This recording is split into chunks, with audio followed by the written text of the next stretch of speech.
We are live. Good evening. The Committee of the Whole, Operations and Planning and Administration is now called to order. I would ask everybody to rise as you are able for the invocation. As we come together today, we recognize the great responsibilities laid upon us. Our council will always strive to understand the needs of the people we serve and to use power wisely and well. Our purpose is to establish and maintain a city of prosperity and righteousness where freedom prevails and where justice rules. Let us also not forget those who served our community and who are no longer with us, so that we continue to do the work we must in their memory. Please be seated. Mr. Clerk, has the roll been taken? Through the chair, roll call has been taken. Okay. Does any member of the committee have a declaration of pecuniary interest to declare this evening? Seeing none, at this time, I'll ask members what items on today's agenda you would like separated for discussion purposes. Councillor Martin? Yeah, 6.1.4.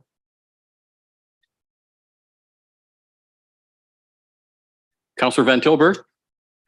6.1.7.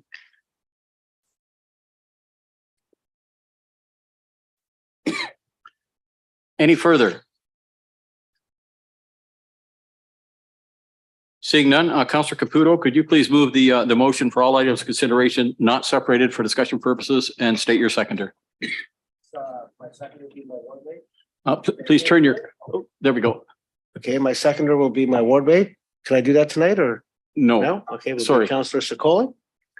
That all items contained for consideration consent 6.1 and 6.2 not separated for discussion purposes be approved. thank you. Mr. Clerk, could you please take the vote? Through the chair, the following items are subject to the vote. Item 6.1.1, amendments to on-street parking fees for Sanderson Center events. 6.1.2, lease renewal with Glenhurst Art Gallery of Brant. 6.1.3, open air burning bylaw. 6.1.5, estimated cost for provincial designation of municipal law enforcement officers required to assist in the enforcement of cannabis legislation. 6.1.6, police station task force report. And the previous committee of the whole minutes.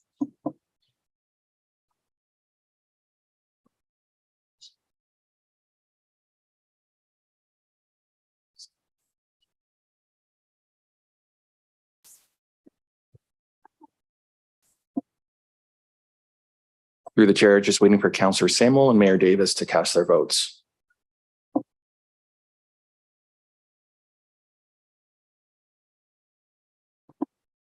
All items not separated for discussion purposes carries unanimously on recorded votes. Members of the committee voting in favor are as follows.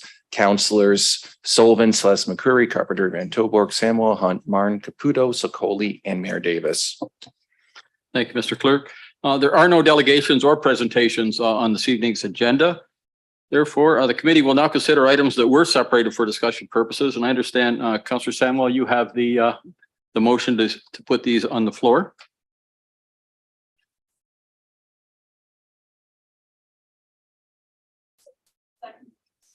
Seconded by my ward mate, Brian Van Tilburg, or Councillor Van Tilburg, sorry, that all items for consideration separated for discussion purposes be approved.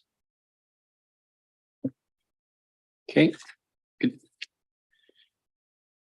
And that takes us to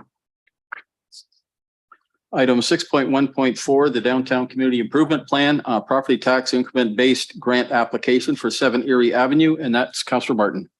Thank you, Mr. Chairman. I just separated this to vote against it. I think this program is too generous.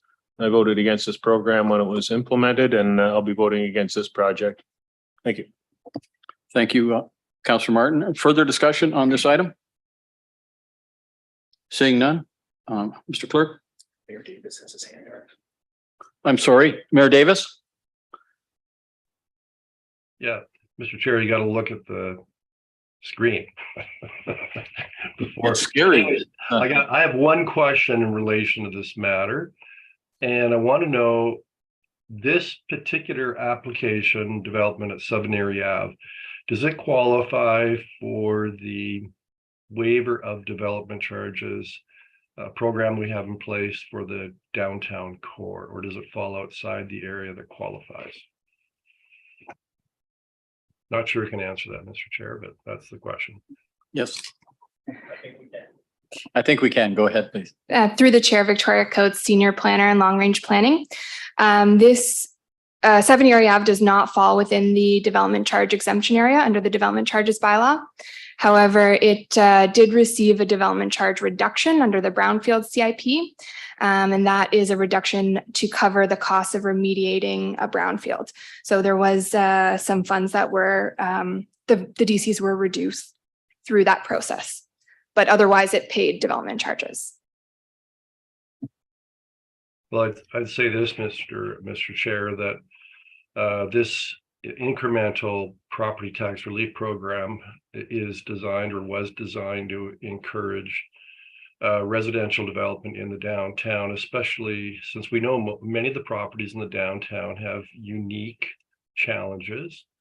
For example, this property is in the floodplain. There's also potentially, archaeological and environmental, and certainly the fact that it's in the brownfield designation, it justly qualified for that designation. But more importantly, I think this is probably what I hope is the first of many more applications we'll see for high-rise residential developments in our downtown, which is where you want high-rise residential developments to occur.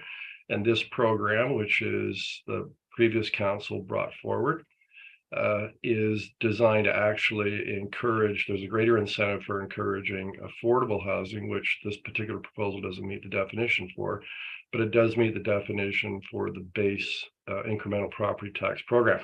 It's a great program. This is the first of more to come, and it's a demonstration of what happens when you design programs like this, similar to what other cities have done, where you're encouraging and facilitating development in areas where there are challenges and where you want this kind of development to occur, and where you don't really want to give them just a straight up grant or loan, which some municipalities do. So quite happy to support it. Thank you. Councillor Van Tilburg. Yeah, this property was in the community improvement plan area at the time when they bought it, and they bought it under the pretense that they thought there was programs available for it. And of course, at that time, those DC charges didn't apply to that area. And through this council, we had debated numerous times whether we extended that option to them or not. And the answer was no. And it was Mayor Davis that came up with this alternative. I think he brought it from Hamilton. And I think this is going to be the first implementation of it. So in that regard, I want to thank the mayor for bringing that program forward and putting something that has its own community improvement plan with a program in it that can improve the plan. Councillor Carpenter. Thank you, Mr. Chair. It's important to know that the grant is a reduction in taxes that they would have paid 80% in the second year and 80% in the third and the fourth and the fifth year, and then down to 60% in the sixth and seventh, and then 40% in the eighth and 20% in the ninth and 20% in the 10th. But that's development, that's reduction payback of taxes that we would not otherwise receive. The city doesn't lose any money here. It still continues to get the base tax that were originally on the property, $2,000, and it increases each year. We get 20% of that new tax rate for the new building in those years, and then it increases after that. So in the end of the day, this program actually doesn't cost us anything except for taxes that we wouldn't otherwise had in the first place. So this encourages development at the same time that it doesn't cost the taxpayers any money in the long run. Thank you. Thank you. Further speakers? Seeing none, I would just like to say that I think this project demonstrates that that we can get development happening where we would like it to happen, and we can sensitize it by not using our own money, but by using the developer's money, by giving them an opportunity to build something.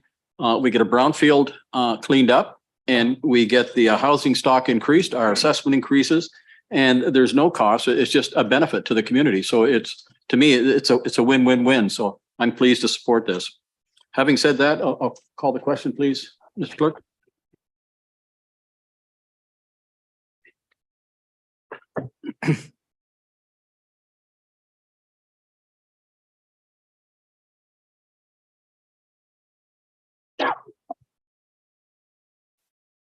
Item 6.1.4 carries on a recorded vote of 10-1. Members of the committee voting in favor are as follows. Councillors Sullivan, Celeste, McCreary, Carpenter, Van Tilburg, Samwell, Hunt, Caputo, Sokoli, Mayor Davis. Members opposed, Councillor Martin.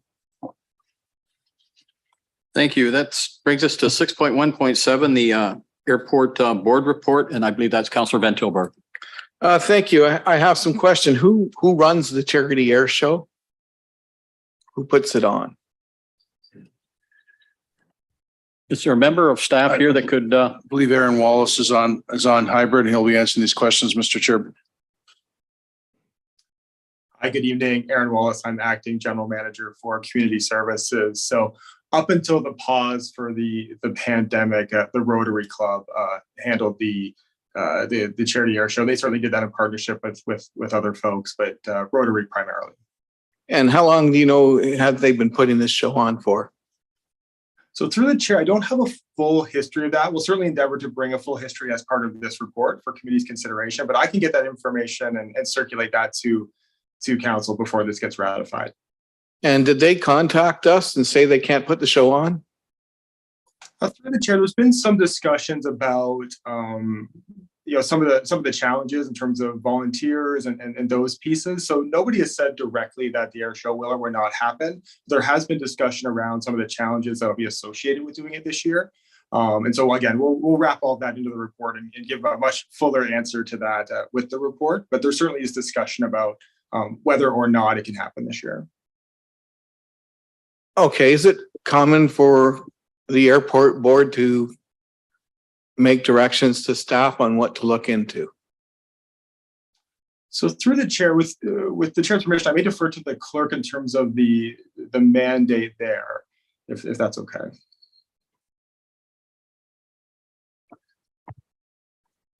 Through the chair, I don't specifically have the mandate at my disposal right now. I can say that any advisory committees, standing committees cannot direct staff. Only council can direct staff. So that is why you are seeing the report here, as there's direction to direct staff. Excellent. My concern right now is that it's almost like we're dealing with secondhand information. It's gone to I don't even know if the Rotary presented to the airport board or how that went. And so it would be nice if there was some correspondence, if we could get that in by council meeting from the Rotary, basically stating that, we can't put on this show, or we would like help put it on this show, or support from staff on putting on the show. If there's some sort of indication from them, a struggle or of some sort that they can't put the show on, and for us to be engaged in it, I would appreciate if that could be done. What would be the process to do such a thing? Would that be an email from staff to the Rotary, or what? So through the chair, we can absolutely do that. We can inquire and see if they're willing to put in writing what those challenges are and what those needs might be. And if we receive something, I'll certainly circulate it to council prior to ratification. Certainly, I'd just like to make sure that there is an interest on their part that we're doing this. I don't secondhand information right now. I'm sure it's legit and all sorts of things. I just want to hear it, see something from them. Thank you. No one in this chamber is or Mayor Davis. Yeah, I'll speak to this, as I was the guilty party that moved the resolution of the Airport Commission. So I'll give you a little bit of background. So the air show longer term in the past was put on by the Brant United Way when they struggled to do it. Then the Rotary Club, the Friday Club, took it over. And so at our Airport Commission report, there was a verbal report indicating, because we have a city rep that sits on the airport show committee, and there was an indication that there were, let's say, challenges in terms of getting the necessary sponsors and putting it all together, like trying to resurrect it after the 2 or 3 year absence during the pandemic. And so my thinking back to, hey, there's a recent precedent, the Santa Claus Parade, where the volunteer group that had put the Santa Claus Parade on for many years through the summer was struggling to get it together. And so the city decided to step in and try and save it, much to I think a unanimous consent and a lot of kudos from the community. So my concern here was, so it wasn't to direct staff, it was for it as they were seeing it as an advisory committee, it's a recommendation coming up to us, either we agree with it or we don't, but it's really being proactive, because if it becomes apparent, let's say in June, that the air show is not going to come off because of the challenges the groups have, then it'd be almost too late for the city to do anything. So it's trying to be proactive, have our staff look into it in a little more detail, find out what's happening. Is there anything we can do to help the Rotary Club put on the air show? And if it's not going to be possible for the Rotary Club to do the air show, and that's to be determined, then to see what we as a city could do to keep the tradition alive, if not this year, then next year. So it was really an attempt to be proactive, one, to get the information that Councillor Van Tilburg is suggesting we have, and clearly we need that to confirm exactly what the status is of the air show and the Rotary Club sponsorship of it, and if they need help pitching in and helping, or if it truly is they're unable to do it, such as Kiwanis of the Santa Claus Parade, well then is it feasible for us to take it over? So that's really what was behind it all, trying to be proactive and not waiting, not having this land on us at the last minute and trying to find out what's going on now. So there you go. As I said, if we can stand away from it and not do anything, but I don't think the community would expect us to do that. Thank you, Mr. Councilor Chair. Carpenter. Thank you, Mr. Mayor.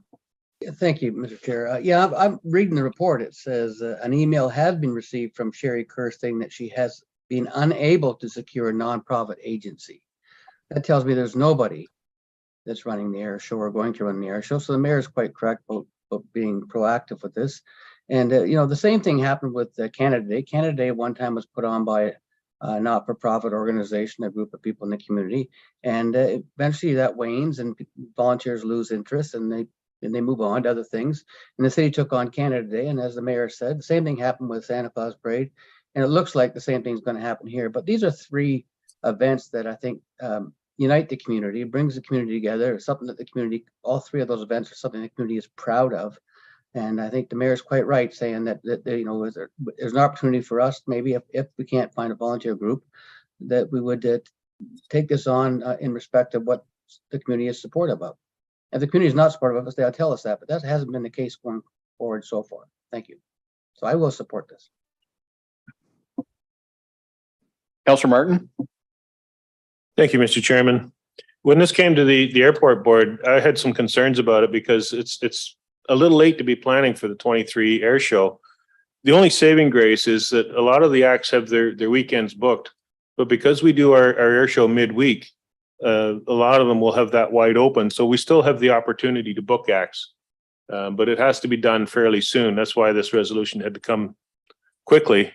And the other aspect to this is if Rotary is not able to continue with the air show next year, we need to start planning now for a transition. If the city's going to end up taking over doing the air show for 24, we need to start planning that transition if we're not doing a show in 23. But there is still potential for pulling off an air show in 2023 because it is traditionally a midweek air show. And it's something that the community certainly looks forward to. We always get a wonderful turnout for the air show as long as we get decent weather, which we've been very lucky with since the first year when it was weathered out. But yeah, it's certainly something that we need to consider. And the airport commission isn't directing staff. The airport commission is recommending to council to direct staff. And that's why this is here as a resolution tonight, because the airport board can't direct staff. It has to come through council and get council approval. And I'll be voting for it. Thank you. Are there further speakers? No, seeing none, I would just like to chime in. I think the community, oh, sorry, Councilor. Oh, I'm sorry. My apologies. Councilor McCurry. Mr. Chair, that's okay. I was quite willing to wait until you'd spoken and just recap what you said. Yeah, this is a very important thing to the community. It's a signature event. more importantly, it's a free event to families in the city of Brantford. And, you know, for a lot of folks in our community, they don't get access to a lot of really good stuff to do, a lot of fun stuff. And I think this is extremely important, and I'm very supportive of this tonight. I think there's a bit of confusion because of the wording of what came forward from the Airport Commission, which does appear to be giving direction to our staff, but we're going to endorse that tonight, so it becomes our direction to our staff. Let me ask through you, Mr. Chair of Staff, has anyone had preliminary discussions around this? Yeah, through the chair, absolutely. There's been a number of emails and I think some smaller group discussions about what's possible. I don't think anything's been conclusive yet, but certainly we will bring as up-to-date of information as we can through that report. So Aaron, this won't be adopted by council until what date? We'll endeavor to bring a report back through the March cycle with, again, whatever the best possible information we have at that point, but as early as possible with as much information as possible for your consideration.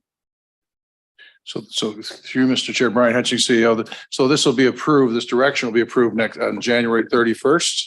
And as Aaron said, we'll have a report to March about the details, the planning, what can be done for the event, if anything can be done this year. If not, as Councilor Martin suggested, maybe looking to next year, but that's the report in March. But January 31st, this will be adopted. If timing's of the essence, CIO Hutchings, could we advance this on the 24th? We're meeting on the 24th, special council to approve.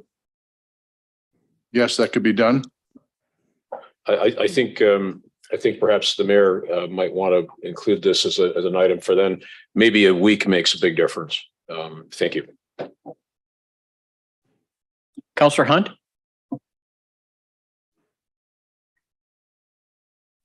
Yes, through the chair to staff.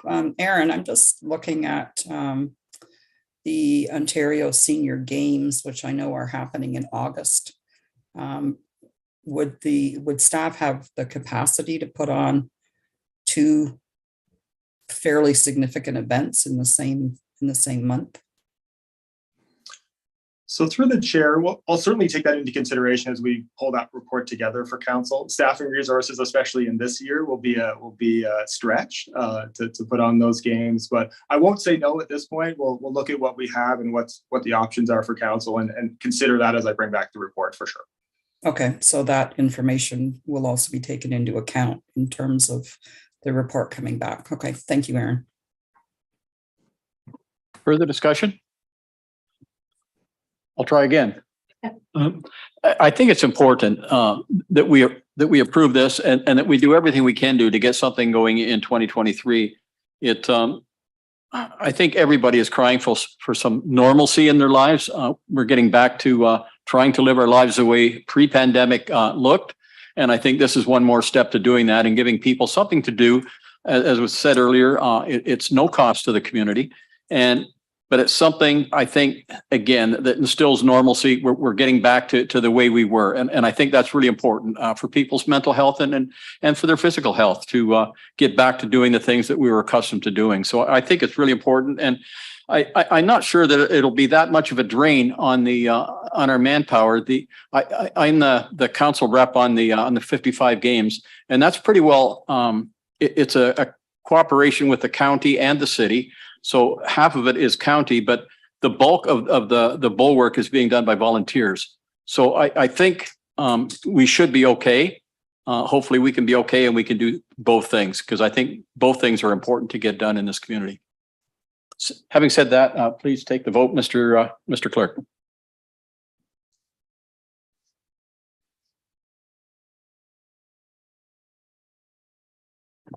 Item 6.1.7 carries unanimously on recorded votes. Members of the committee voting in favor as follows: Councillors Sullivan, Sless, McCreary, Carpenter, Van Tilburg, Samuel, Hunt, Martin, Caputo, Sicoli, and Mayor Davis. That takes us to resolutions, and the first resolution, 7.1, is the VO rail cancellations, and I believe that's you, Mr. Mayor. Yeah, thank you, Mr. Chair. So moved by myself, seeking a seconder, Councillor Carpenter seconding. So whereas residents in the city of Brantford may choose to live in Brantford because of its convenient location in southwestern Ontario, And whereas many residents commute to their places of employment outside the city of Brantford, many of them many of them used to rely on rail transit. Whereas in August 2021, the Federal Minister of Transportation visited Brantford via station and announced the federal government would be pursuing opportunities to enhance passenger rail services in Southern Ontario. And whereas in August 2022, the federal government announced they would be exploring options to improve passenger rail frequencies, on-time performance, and shorten travel times in southwestern Ontario. And whereas since 2020, a number of passenger rail lines have been suspended or canceled, leaving residents of Brantford with fewer commuting options. And whereas there is a need for commuter rail travel options for city residents that depart from the downtown Brantford rail station. And whereas pre-pandemic, Line 82 served residents in southwestern Ontario, beginning in London, I believe, commuting to employment in downtown Toronto. Line 82 began in London at 6:30 a.m., stopped in Brantford at 7:30, and arrived at Toronto's Union Station at 8:30 a.m., making it a very popular choice for commuters residing in London, Woodstock, and Brantford. And whereas Via Rail has reinstated a number of Ontario rail lines that were suspended during the pandemic, not including Line 82, and whereas the announcement reinstating Line 82 has been unreasonably delayed, causing a great deal of angst and anxiety for rail line commuters, and whereas Line 82 is an important transportation link for many residents of southwestern Ontario, and also for builders considering residential developments in the northern section of Brantford's downtown area, Market Street North, which developments are an important component of the Downtown Renewal Action Plan. So therefore, be it resolved, the Council of the Corporation, City of Brantford, respectfully calls upon the Government of Canada to resume in good faith investigations into opportunities to enhance passenger rail services in southwestern Ontario. B, that the Council of the Corporation, City of Brantford respectfully calls upon Via Rail to reinstate line number 82 immediately. And C, the clerk be directed to forward a copy of this resolution to the Federal Minister of Transportation, the Honorable Omar Alghabra, the City of Brantford Member of Parliament, the Honorable Larry Brock, Via Rail Canada, and to each municipality impacted by the route cancellations, namely the City of London and the City of Woodstock. This has been changed slightly from the version you saw in the notice of motion. There was a typo in the rail line number, and it was thought at that time that Via had made a definitive announcement they weren't going to reinstate Line 82. In conversations with Mr. Brock, I was able to confirm that that's not the case, that Via Rail is deliberating whether or not to reinstate Line 82. And I can tell you this, that Line 82, for any of us who, not only those who were commuting daily to Toronto, but also for many of us who would go into Toronto maybe once or twice or maybe 3 times a month, it was a very important rail link for the daily commuter and the occasional commuters. It also added to the attractiveness of living in Brantford for those who work in Toronto. And yeah, there is the GO train link through Aldershot, but it's,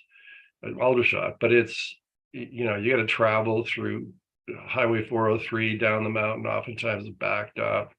Sometimes you can't get parking at the GO train station. And it's thus not nearly as convenient as the Via Rail link. So ideally, ultimately, it's a GO train link, but I mean, that's not going to happen overnight, whereas Line 82 could happen overnight with sufficient pressure and lobbying. It's important for our community. It's important for many of those who commute and travel semi-regularly to Toronto. It's an important component in enhancing the attractiveness of living in Brantford and working in Brantford. I'm hoping this will have unanimous support of this council, and I can tell you this is the first of a joint lobbying effort that actually MP Larry Brock's already been carrying on now for several months. We hope soon to do a video and hope to join forces with the City of Woodstock and the City of London. Thank you, Mr. Chair. That's it. Thank you, Mr. Mayor. Councillor Carpenter. Yes, I seconded this, and the mayor did mention the GO service, and certainly we would like to see GO service. We actually have, we also have a piece of property we've been kind of sitting on as a city that's, you know, at the corner of Garden Ave and Linden Road, and easy access to the 403 and right on the main rail line. So we're all ready for a GO station. If the province would move forward and bring the GO to Brantford, we've got a location for it close to the highway. we would be picking up the Woodstock crowd, or sorry, and certainly Bank County crowd. But in the meantime, the realigning that via link 82 would be certainly important to us. So we don't want to lose sight of the province providing us with a GO service, so we don't have to go to Aldershot. In fact, we shouldn't have to in the first place.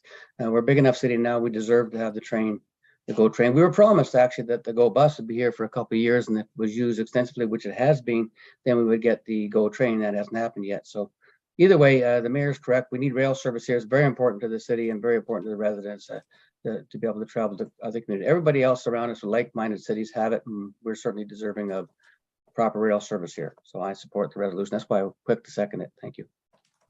Thank you, Councillor Carpenter. Councillor Martin. Yes, thank you. I support this completely.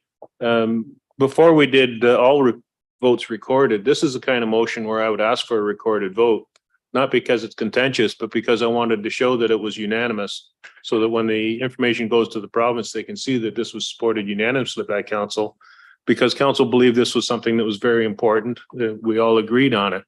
And I'm hoping it'll be a unanimous vote here tonight. I don't have to ask for a recorded vote because they're all recorded now, but it's certainly something that deserves to be unanimous so that it has more weight when it does go to the province, and hopefully the province will give this serious consideration, because they don't always listen to things we say, but hopefully they listen to this one. Thank you. Thank you, Councillor Martin. Councillor McCurry. Chair, thank you. Well, I've got to think that this is before us tonight because the mayor had some discussion with Larry Brock, MP, and it was probably suggested that this would be an effective tool for us to use in our quest, not to gain something new, but simply to restore a service which a lot of people in this community relied heavily upon to go to work. I don't know what control the federal government exercises over VIA, but I certainly hope that with this in his back pocket, the mayor can lobby successfully for the restoration of this rail line. I know I've taken that train a number of times, not lately, of course, because you can't now. And it's always been crowded, and there's always a lot of people that want to ride to Toronto to arrive at 9 o'clock, at least the promised arrival time of 9 o'clock. Via Rail, of course, not only canceled our service, but you couldn't always rely on it getting there on time too. But you know, it's a worthy goal, and I wish the mayor the best of luck in carrying this through to a successful conclusion in Ottawa. Thank you. Councillor Van Tilburg. Back in just December, the Liberal government handed over the operations to SNC-Lavalin. So you have to wonder if as they're turning on lines, they just haven't thought about us, and they need to think about us. We don't know what their connection is to public service, but it's certainly important to us.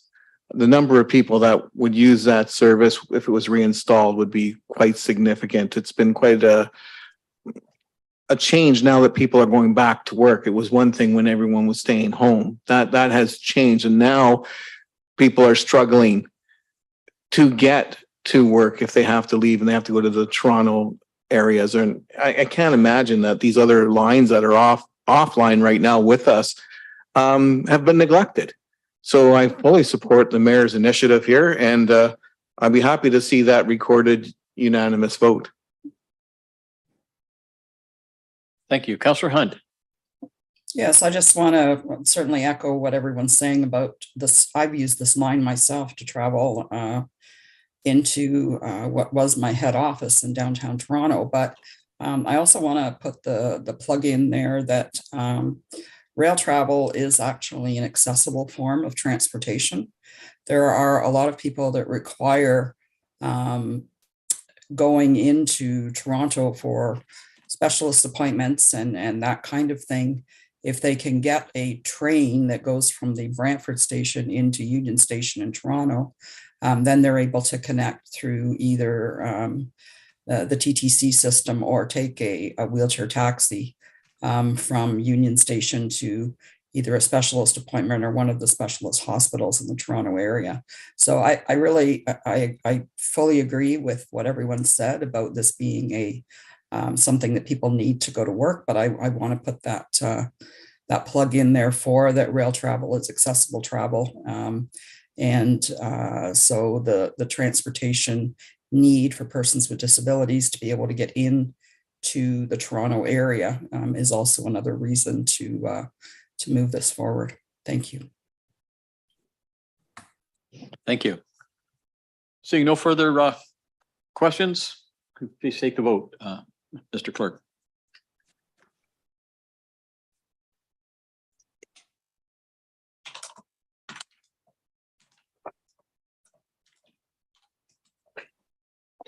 Item 7.1 carries unanimously on recorded vote. Members of the committee voting in favor are as follows: Councillors Sullivan, Celeste McCreary, Carpenter, Van Tilburg, Samwell, Hunt, Martin, Caputo, Sokoli, and Mayor Davis. Brings us to 7.2, Oak Hill Drive, traffic calming and pedestrian crossovers. I believe it's Councillor Sokoli. Yes, it is. Thank you, Mr. Chair. Moved by myself, seconded by my ward mate, Councillor Sullivan. Whereas residents of the Oak Hill Drive area are reporting ongoing speeding concerns, and whereas residents have raised concerns about the safety of pedestrians and the children in the area, and whereas consultation has taken place with the residents at a neighborhood meeting, on social media, and through collaboration with the neighborhood association, and whereas numerous requests have been received by ward councillors to implement traffic calming measures on Oak Hill Drive, and whereas ward councillors have worked with traffic services to develop a neighborhood traffic management plan that included public engagement, and whereas traffic services has conducted traffic studies and identified that vehicle speeds exceed the posted speed limit on Oak Hill Drive to justify the installation of traffic calming measures. Now therefore be it resolved that that staff be directed to construct raised crosswalks and pedestrian crossovers on Oak Hill Drive at Wildwood Ave, Elderwood Ave, and Madison Ave to provide a designated safe crossing point for vulnerable road users and to slow down motorists. And B, that staff be directed to install an always stop at the intersection of Oak Hill Drive and Oak Hill Drive to provide traffic controls, and that staff be directed to install a protected bi-directional bike lane on the north side of Oak Hill Drive to provide connectivity for trail users between Daubeny Trail and Oak Hill Trail, and that funding not to exceed $40,000 be provided from the Council Priorities Reserve Fund to be completed in 2023, and E, that the necessary bylaw be presented to City Council for adoption. And if I may, Mr. Chair, this has been a great example of community collaboration. And I really want to thank the Pleasant Ridge Neighborhood Association for working so closely with myself and former Councillor Vandersel, and I'm sure with Councillor Sullivan as well. They were really helpful in moving information around the community. Oak Hill Drive is a little unique in that it's half owned by the City of Brantford and half owned by the county, which I think perhaps presents some challenges for Brantford Police Services and the OPP when we're kind of having a look at that road. And Oak Hill Drive has turned it into an absolute speedway with people trying to avoid Colburn as well as some county roads to the north. There's also a school on that street, which is really concerning for myself and the neighborhood as well. So I really hope that I can count on everyone's support to provide some much needed traffic calming for this area. And on that note, thank you. Thank you. Further discussion? Seeing none, we'll call the question, Mr. Clerk, please.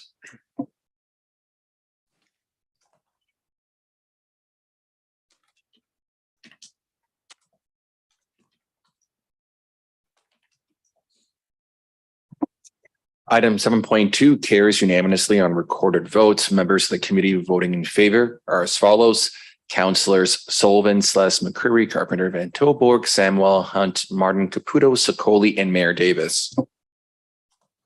Thank you. That's 7.3. We're up to retroactive 50% fee refund for holding zone removal application for 396 Erie Avenue. And I believe that's Councillor Van Tilburg. Thank you. Moved by myself and seeking a seconder.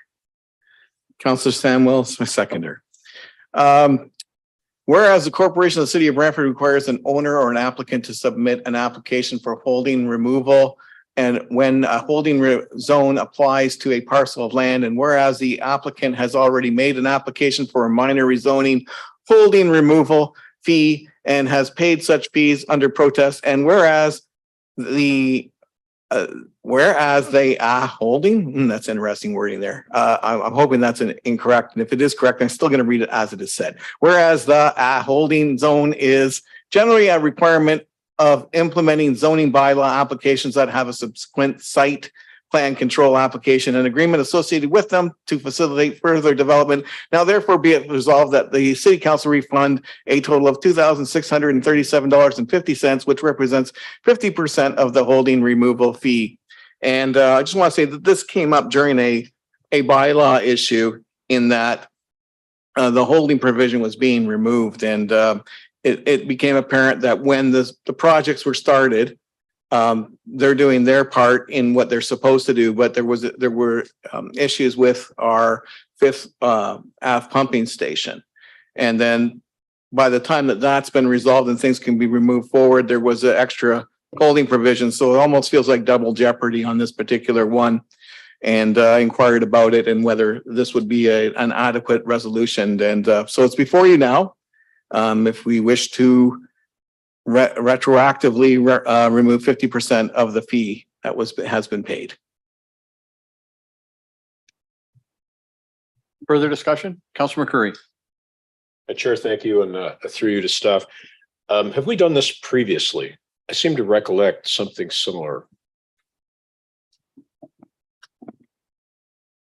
So through the chair, Heidi DeVries, General Manager, People, Legislative Services and Planning. We do have some past instances of waiving fees where applications have been in whole or in part, where applications have been caught up in between legislative changes or other city bylaw amendments. And then other fees, be it building or planning, when there are pleas to this council based on exceptional circumstances. Is staff of the opinion that this is proper? So through the chair, staff understand the request and understand that this is one of a few applications that may have been caught up in our studies with respect to the capacity of the pumping station. Thank you. Mr. Mayor. Yeah. The problem with these applications, they've happened occasionally. Generally in the past, we've had a staff report. So we're kind of struggling with what the facts are because, of course, we want to do what's right. So if I'm understanding correctly, the rationale is that this individual's rezoning application on Erie Avenue for property in Erie Avenue was in the works, but then the problem with the MP Street pumping station came up, which caused me delayed and which caused a holding category to be put on it before to prevent it from being the developer from proceeding before MP Street was rebuilt. Was that actually the situation? So through the chair, as with all planning applications, they're complicated, but generally speaking, yes. During a pre-consultation meeting, capacity issues were identified. Staff advised of potential delays should an application be submitted. The applicant chose to submit the application. Holding provision was applied through a council report, in part because of capacity issues and also because that's our standard practice when a site plan is also required. Again, the capacity was still being studied at the time. Therefore, the application did not proceed within the 2-year timeframe to have the lifting of the H without the fee, and therefore the fee was applied, and now a request for a 50% reduction has been submitted. All right, well, I want to make sure I understand precisely what happened. So is this or is this not the case of someone having proceeded with the rezoning and then after they filed their application and paid their fee, they kind of get whacked with this announcement, sorry, there's no capacity, you can't proceed? Or did this individual have advance notification that there would be a problem and that they should probably hold off until that was resolved? Which one is it? Through the chair, there was advance notification that this would be a problem. All right. Well, I'm going to have to say I can't support it then.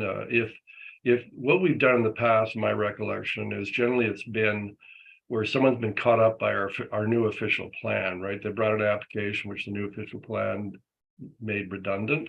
And there have been a couple of cases in the past where we've issued refunds. If this person had commenced their application with no forewarning, and then the MP Street comes up and they get delayed and get an H category put on them because of that, then I'd be sympathetic. I'm not here. Evidently, the individual was aware of the problem, but decided to proceed anyway. So I'm not going to support it. Thank you. Councillor Carpenter. Yes, I think I want to add a little more clarity to this. So as I understand, to the GM, the applicant applied for the zoning, knowing the advance that it may take a while, but it took 2 years. Is that not correct? It took 2 years before a response came back for the development? So through the chair, I mean, I can certainly provide members of the committee with a chronology of the application and of course the complications throughout the process, but a pre-consultation took place in November of 2017. Applications were submitted following the pre-consultation where the applicant was advised that this may be an issue. And the applicant advised that they did not wish to withdraw their application in and around March of 2018. There were other reports that were underway that were submitted to City Council for consideration, including the wastewater servicing allocation framework and the actual policy on the allocation. One of those was appealed by this particular applicant as well to the LPAT, which of course is an extenuating circumstance. And so there are a number of other issues involved in terms of the timeline between pre-consultation and then the actual lifting of the holding provision, which occurred last November. Would this property be still subject to site plan application under the new regulations, the Bill 23? So through the chair, I'll ask our director of our chief planner and director of planning and development services to answer that question. Off the top of my head, I believe it's a 9-unit townhouse development, but I'm not entirely certain. 9-unit wouldn't qualify for site plan. Through the chair to the councillor, Nicole Wilmot, Director of Planning and Development Services. Mr. Vries gave a correct answer that yes, it is a 9-unit townhouse, so it would not be subject to site plan control. However, we've already gone through the site plan control process with this applicant. The site plan's already been approved. And paid for? Yes, that's correct.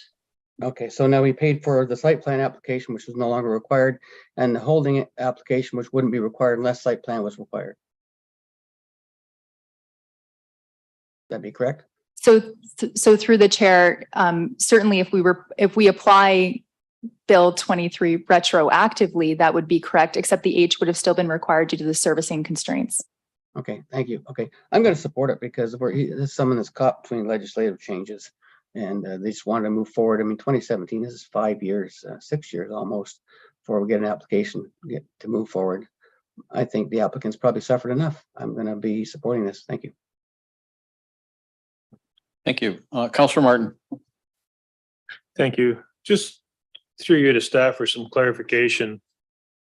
At the time they made their application, if we didn't have the wastewater issues, would there have been a holding placed on this property for other reasons? Through the chair, yes, for site plan.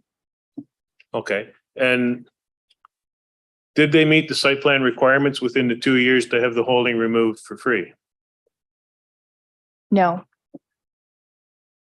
Okay, so if the wastewater issue wasn't an issue, they would still be paying the fee. Okay. Yep, through the chair to the councillor. Absolutely. Generally, the way we have our fee structured is that if an applicant makes a subsequent application for site plan within a 2-year time frame, that shows that the applicant is advancing the application, the development moving forward. We waive the holding provision in this, or the cost to remove the holding. We do that as part of the site plan control process. In this particular application, they did not move forward within that 2-year time frame, which is why that fee was ultimately applied for. Okay, thank you. And by my understanding, then this is something that is normal that this developer would normally pay. They'd normally pay the full shot. There'd be no reason to give them a reduction. So I can't support this. Thank you. Any further first-time speakers? Seeing none, Councillor McCreary? Thank you, Chair. Through you to staff.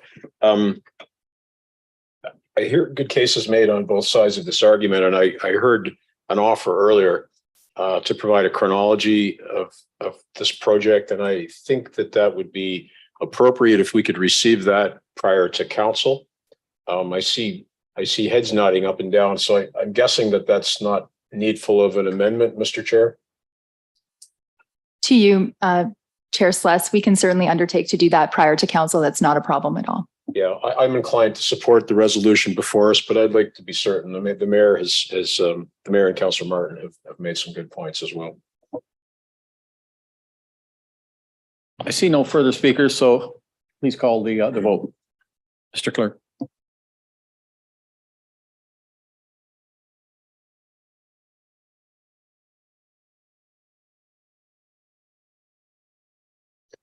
Through the chair, just waiting for Councillor Hunt and Councillor Samuel to submit their votes.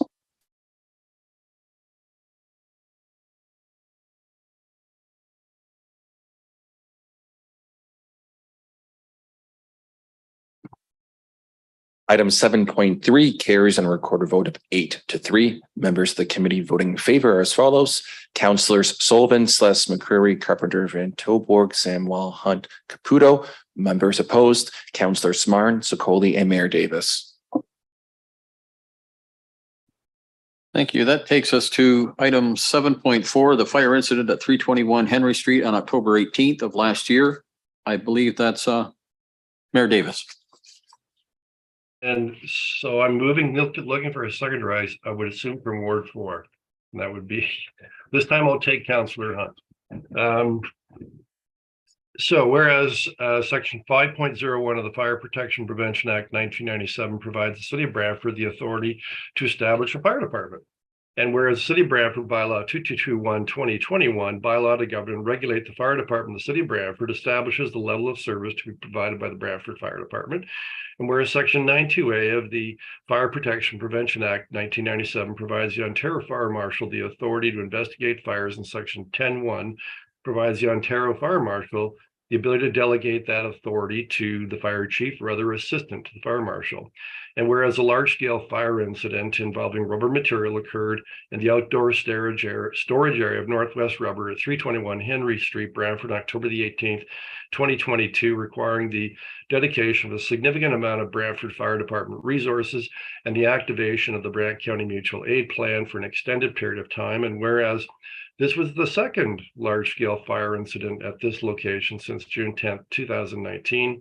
And whereas large-scale fires involving rubber material may pose a hazard to the public, the environment, and emergency responders, now therefore be it resolved, A, that staff be directed to conduct a review of the large-scale fire incident that occurred at 321 Henry Street on October the 18th, 2022. And the staff provide a report on the fire incident that includes, but is not limited to, the fire response, investigation, recommendations for fire prevention, and risk mitigation. So, Mr. Chair, I had originally asked right after the incident, where I'd say this about our fire department. I thought they did an excellent job bringing the fire under control, containing it, and doing so and extinguishing it in a very reasonable period of time. And frankly, I guess they'd had some practice from several years before. We were very lucky that the prevailing westerlies were blowing the event of the fire, so most of the smoke was blown to the east of the city. And thus, the rest of the city was not dramatically affected to the same extent it was for the first fire. And so after this had happened for the second time in 3 years, I thought to myself, we need to know what happened here. How did it happen? What had been done to try and prevent it? And but more importantly, from my perspective, what can we as a city and our fire department do to prevent this from happening again? And so I asked the fire chief if we could have a report to council about this fire. And I was told that it would require a resolution of this nature. And so I thank our fire chief for helping. Well, he basically prepared most of it. But I want to thank him for that. So I think we not desperately, but we need information about this fire And since it was 3 years after the previous fire, but as I said, more particularly what our fire department recommends to us be done. And there's various tools we have as a city and a fire department to, as I said, prevent this from happening again. So before we can decide what to do, we need information, and I hope this will get us the information we need to properly assess the risk and what we can do to manage and prevent this from happening again. Thank you. Thank you, Mr. Mayor. Councillor Martin. Thank you, Mr. Chairman. Through you to the fire chief, I've been involved in a number of debriefings from large incidents.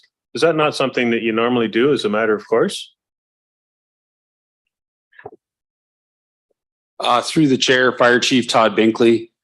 From an operationals perspective, we have conducted a thorough debriefing of the incident, but I think the mayor is looking for a more comprehensive report, including the investigation and ways to mitigate the risk. Okay, so this will be a little more thorough than just a standard debriefing and investigation. Through the chair, that's correct. Okay, and the need for the resolution is for that information to come to council then? Through the chair, I believe the resolution is so that council can direct the fire chief to do a report. Well, I look forward to reading it. Thank you. Thank you, Councillor Martin. Councillor McCreary. Mr. Chair, thank you. And through you to the chief. Welcome, guys. Are you able to issue orders to this company to take certain courses of action? Through the chair, yeah. Yes, that is correct. We can issue orders to this company in compliance with the fire code. Okay. You can do that without a resolution of this council? Through the chair, that's correct. Okay. Lastly, the resolution uses the phrase fire incident. Is a fire incident different than a fire? Through the chair, no, it's not. So the use of the word incident is just a redundancy. Through the chair, yes. Sorry to put you on the spot, Chief. Just having some fun with the mayor. Thank you. Thank you. Councillor Van Tilburg. I would expect a company doing these processes would have some sort of safety audit or records and procedures and processes that they're to follow. Is it possible for you to get access to those records?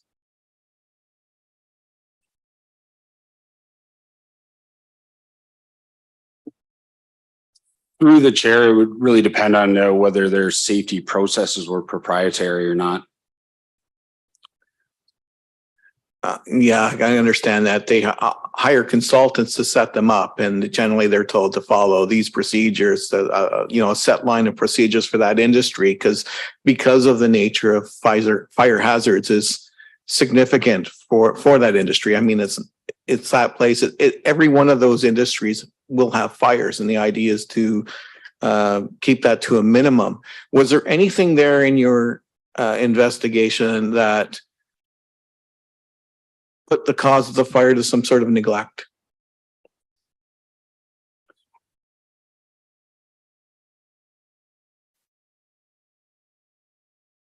Through the chair, the fire cause determination will be part of the report. Thank you. Councillor Carpenter. Yes, thank you. And thank you for bringing this forward, Mr. Mayor. I would have brought it forward myself, but the last time I brought one forward was Mississauga Metals at 71 Middleton Street. And I brought the issue forward because they had several fires, and I brought forward a similar question, not a resolution. And I was chastised by two members of council for bringing such things forward. And 71 Middleton site now remains a contaminated site on Middleton Road. Mississauga metal plant's no longer there, but the site and all the contamination still exists. So it is important for us to make sure we have some mitigating circumstances to be aware of how we can deal with these situations. Clearly, the fire marshal will investigate it and there'll be reports. So to the chief, will we have access to that fire marshal's report on this incident as well? Through the chair, yes, we conducted that investigation with the fire marshal, so that will be part of the report. Okay, now I just want to, so did the investigation show that there was previous orders on this particular company about the storage of hot rubber mats being stored within their yard and how many could be stored and at what capacity? Was that not something that was done there before on the first fire?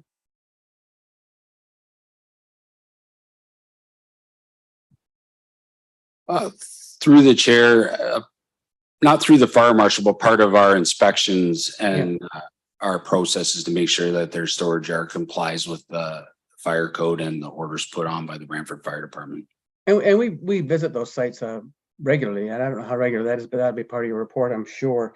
But I do know that this location was asking neighboring properties if they could store some of their material on their property because their yard was at over capacity.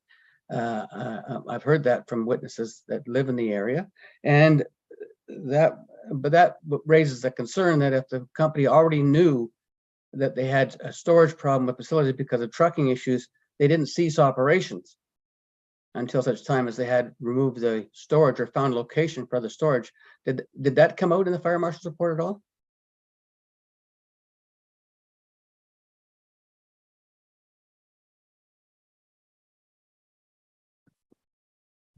Through the chair, I'll defer that question to Deputy Chief Armstrong.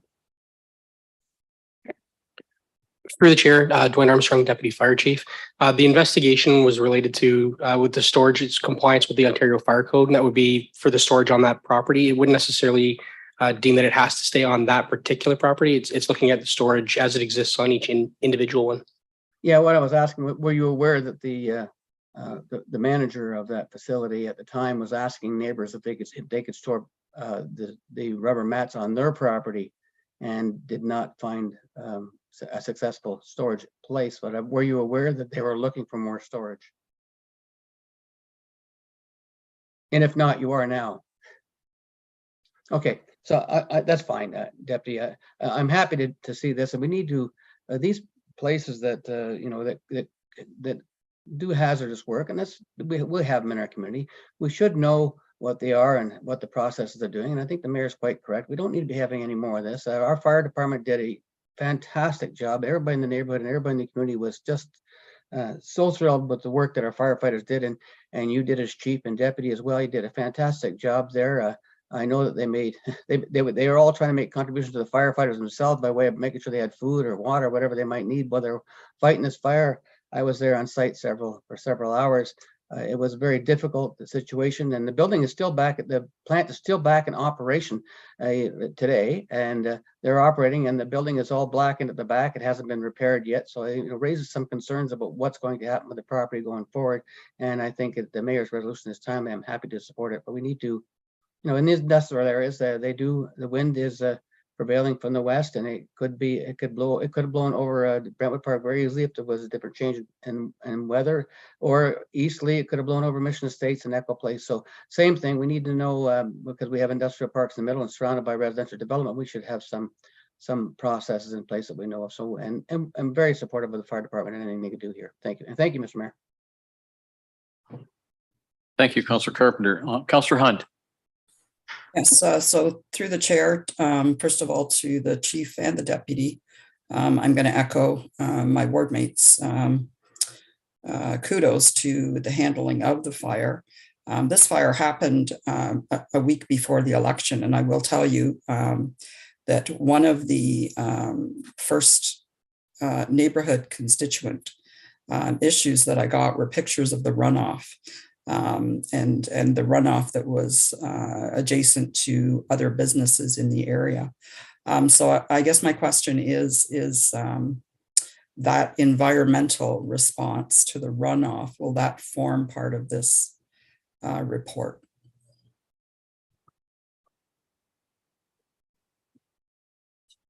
Through the chair, yes, we will work with our colleagues in wastewater and provide that as part of the report. Thank you. Thank you. Councillor Sullivan. Thank you, Chair. And through you, I just want to say I'm going to definitely be supporting this. I lived back in Hamilton way back when they had their plasmic fire.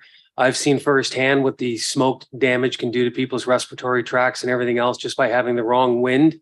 And this company obviously needs to have some changes set before them where they're a little more responsible. Thank you. I see no others. We'll go to second time in 1 second. I just have one question. Chief, do we have a way of calculating the cost of fighting a fire of this nature?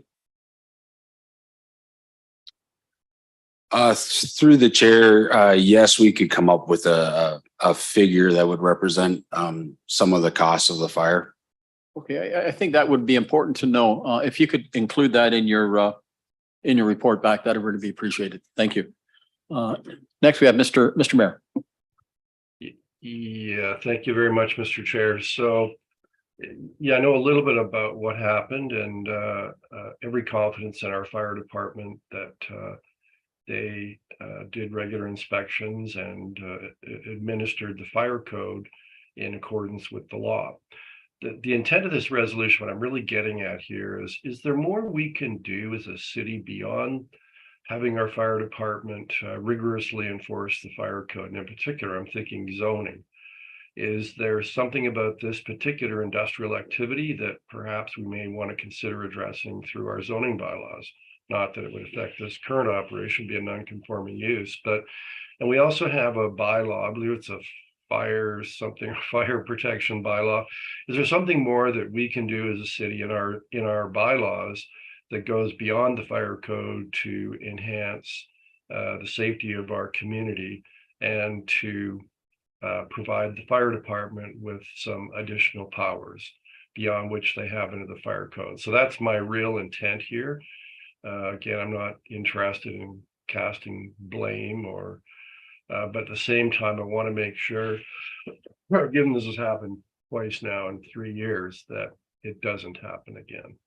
And if necessary, changing our zoning bylaws if we think that's appropriate. Thank you. No further speakers? If we could call the question then, please, Mr. Clerk.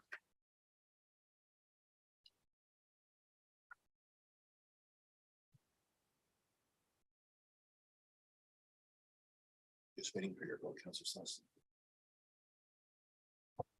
Item 7.4 carries unanimously on recorded votes. Members of the committee voting in favor are as follows: Councillors Sullivan, Celeste, McCreary, Carpenter, Van Tilburg, Samwell, Hunt, Martin, Caputo, Sokoli, and Mayor Davis. Thank you, Mr. Clerk. Brings us to 7.5, review of city-owned lands for development opportunities. That's Councillor McCreary.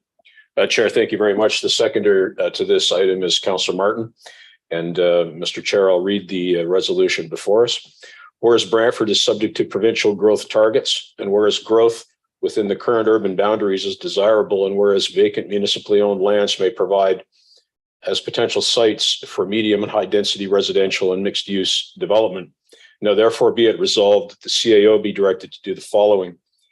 Number one, create a list of vacant municipally owned lands that are larger than 1 acre, excluding parkland, open space, and employment industrial lands, and include a description for each parcel. And number two, provide options for marketing vacant land parcels. And number three, provide a confidential estimated value for each parcel based upon preliminary high-level reviews of the lands. And lastly, complete the proceeding for presentation to City Council no later than March 31, 2023. And Mr. Chair, the two good reasons to do this are, number one, the province has mandated that development within the city of Brantford increasingly happen within the currently built out urban boundary. And number two, we are charged with our goal of ensuring that we create a number of affordable housing units within the corporation to meet the demands that we have from folks that currently live here that don't have access to decent, safe, affordable housing within the city of Brantford.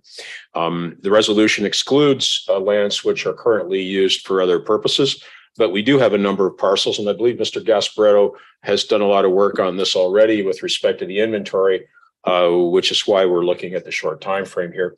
So this will give this council the opportunity to not only deliberate what we may do with some of our surplus vacant lands, but it gives us an opportunity also to let the public weigh in on what they think of our disposition of some of these properties.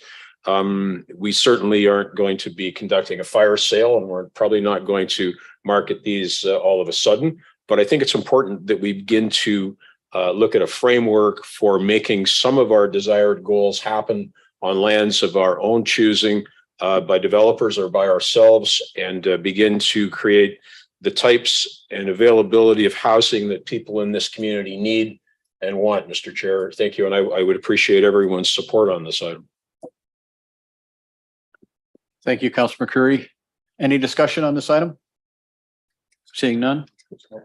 I'm sorry, Councillor Carpenter. Thank you, Chair Sless. So just to staff, to be clear, this is excluding any parkland, anything designated open space or employment or industrial land. So just for the viewing public, Ron, this means Earl Hague and Civic Center, of course, are declared open space land. They wouldn't be part of this review. Ron Gasparetto, manager of real estate. Through the chair, I believe Earl Hague has a commercial zoning to it.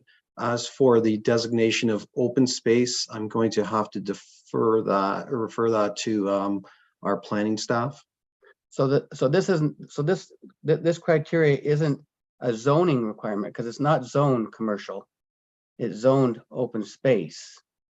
I remember going through the planning review that it was tried to be zoned to commercial and residential, and I raised it that the Ward 5 councillors at the time were also concerned, and we reversed that when we did the official plan to make sure that was open space. So I need a definite clear answer on that, because the public will be thinking that this is automatically a way of selling Earl Hague or the Civic Center, and I know that's not the case, and I don't want them to be believing that going forward. So I would just like to make sure that that's clear, that's not on the list. Through the chair, Heidi DeVries, General Manager, People, Legislative Services and Planning. So the zoning is commercial, but the designation is open space. So this is where we get into the official plan designation and the zoning. So from a staff perspective, it would be interpreted as not being included in this list. Thank you. And I just don't want social media to be on fire tomorrow thinking that we're doing that. And I know that's not the case. And I just wanted to clarify that. Thank you. Further discussion? Seeing none, call the question, please.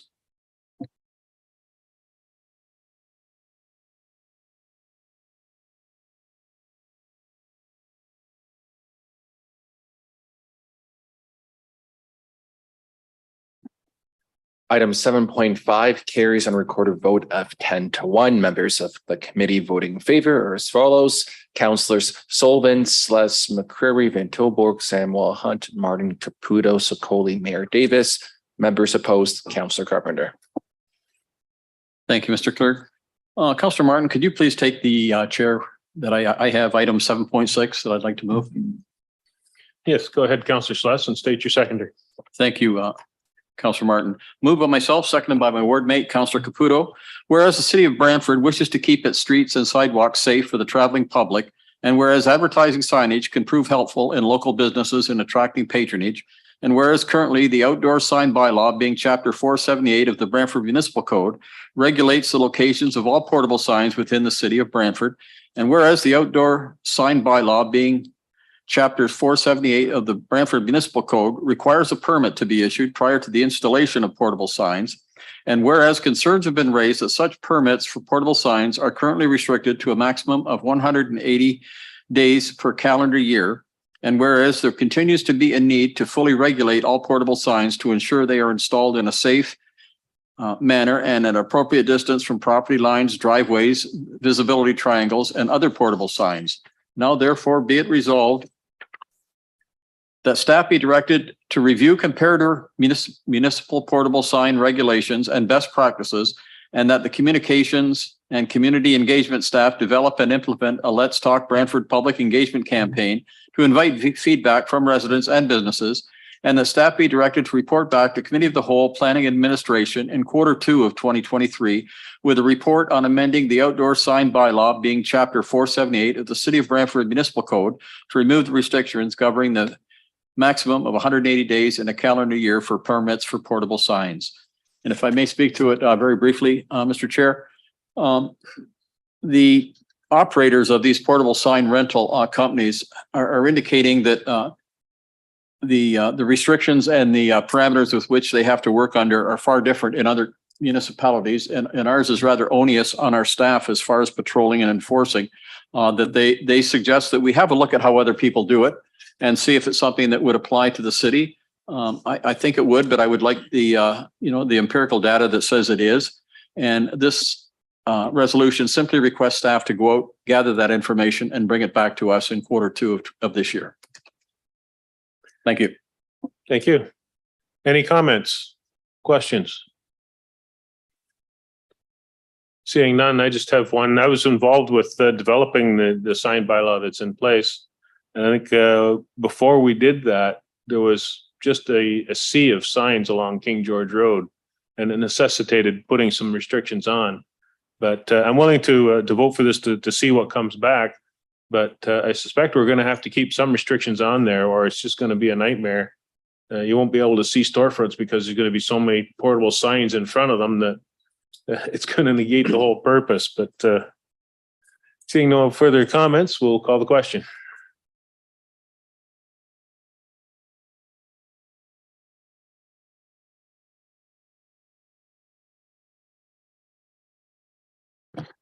Item 7.6 carries unanimously on recorded vote. Members of the committee voting in favor are as follows: Councillors Sullivan, Celeste McCreary, Carpenter, Van Tilburg, Samwell, Hunt, Martin, Caputo, Sicoli, and Mayor Davis.